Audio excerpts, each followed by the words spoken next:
My name is Esay Reddy. I was born on the 16th of June, which is a very important day in our country. I went to school, finished matric, and eventually married. I would say it was my soulmate.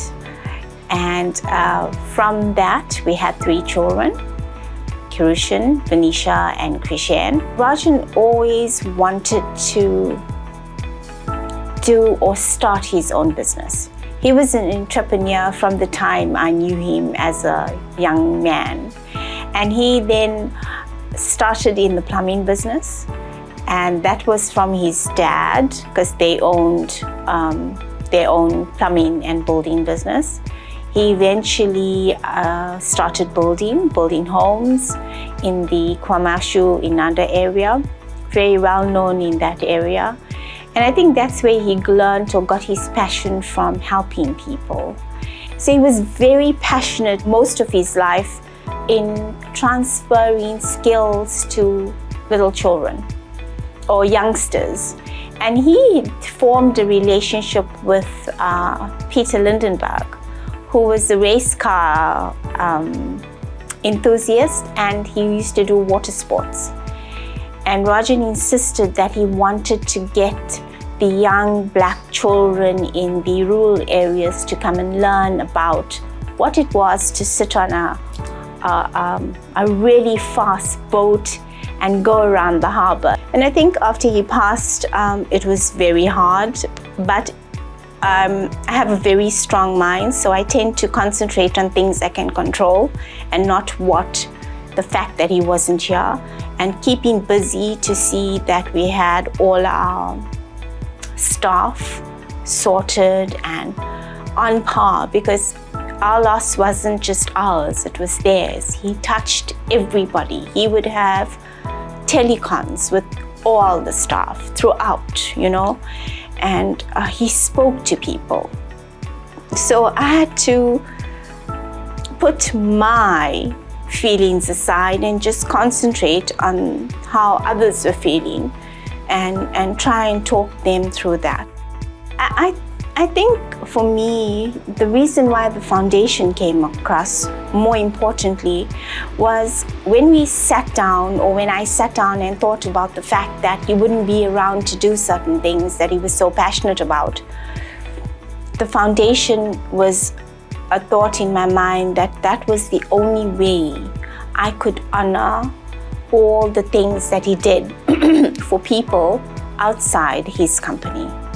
And whether it was going into the townships and talking to the children there, whether it was going to the township to sit and speak to the old, the aged, whether it was speaking and honoring the people that for so many years, 50 years ago, looked after or started chats with. Those are the things he wanted to do, and acknowledge the people that grew the country, whether it was the area he was growing up with, whether it was in the area that he did his plumbing and building. He knew all those areas. He knew what they were doing or how they were battling or what was their challenges.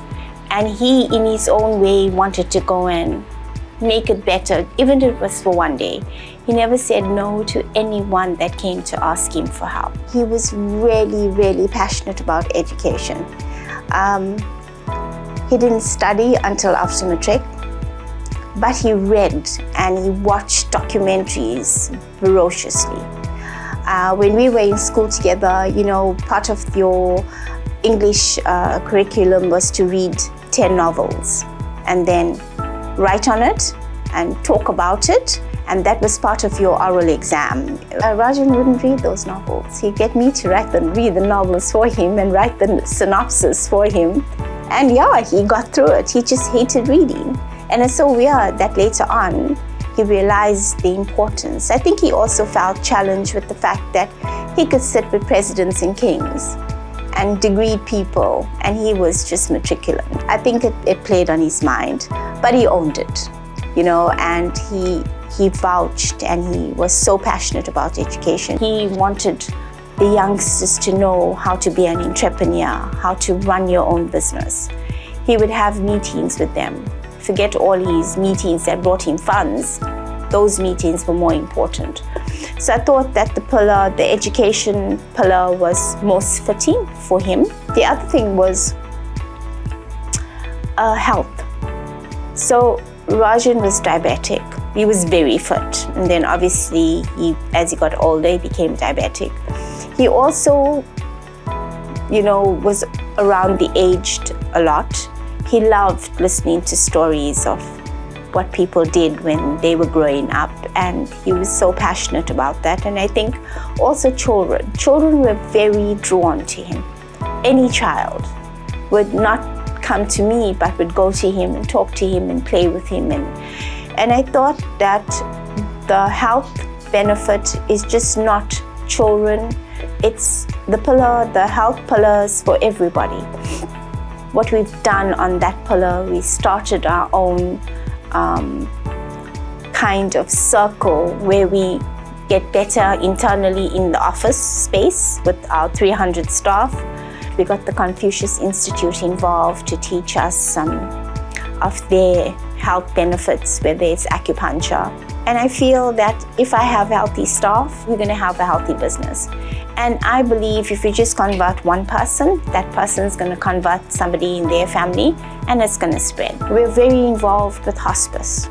And Rajen was very involved with Chats with Hospice. I was very involved with Phoenix Hospice. We looked at it and realized that there was no children's hospice here. And that's where the health pillar came in. And one of the projects is to put up a children's hospice. If you look at the property, we have the property, which is another story, there's history behind that. And I think that is very key to the RRF. The third one, and I think the most important one, especially for now, is your mental health. How to get your mind in the right space. And once you have that sorted out, then your body follows, and everything else in your life starts to toe the line, basically. And that's how the 3 pillars were born. I don't basically acknowledge that he's never coming back. I believe he's gone on this long trip, and I am the custodian of everything that we're doing right now. And I always, when I have my conversations with him, I think about the fact, if he has to walk in here today, would he be okay with everything that we did? Would he be, I wouldn't say proud, but would he be satisfied in the way we did it? Because it wasn't about money. It's always been about helping people. And that's what we've tried to carry out throughout. And that's my goal, is if he has to ever come back one day, would he say, you did well, or the children stepped up to the plate, and that all of you all did what I taught you all these years to carry out and to do. And if I get an affirmative with that, then I know we did good. So that's basically, I think, why the RR Foundation was formed.